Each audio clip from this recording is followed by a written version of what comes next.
lakini usalama pengine unaweza kutupatia tathmini yako. Umekuwa ni msimu wa namna gani kwa Simba?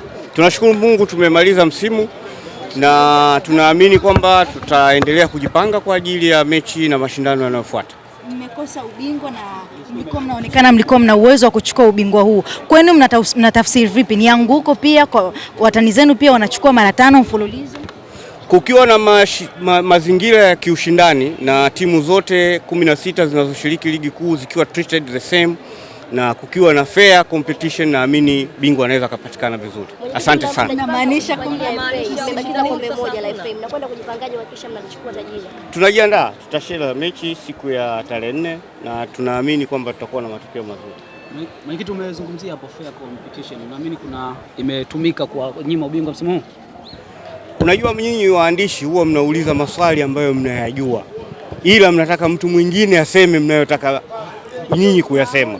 Sasa maoni yangu ni hayo. Nimekwambia kwamba ili tuwe na ushindani mzuri, tuwe na ligi nzuri, lazima kuwe kuna fair ground kwa kila timu ambayo inashiriki ligi kuu. Wewe unaonaje?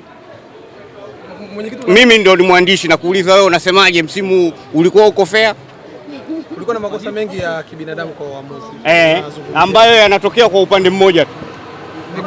Ngoja kwanza, makosa ya kibinadamu ambayo yameandaliwa kwa ajili ya upande mmoja. Tunawashukuru sana.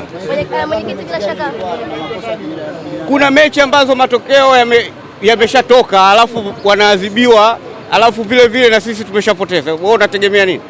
Kila laheri jamani, asante sana. Mwenyekiti, neno lako kwa mdogo wako ambaye ameenda kuchukua fomu kugombea ujumbe. Sasa hayo ni mambo yake binafsi. Ukitaka kuongea naye kaongee naye.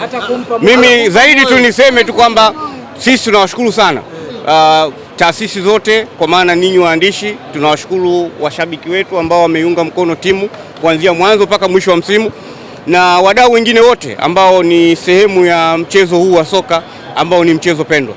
Tunashukuru Mungu na tunawatakia heri kila mmoja. Tutaonana katika msimu unaofuata. Ulichokipata kwenye ligi msimu huu?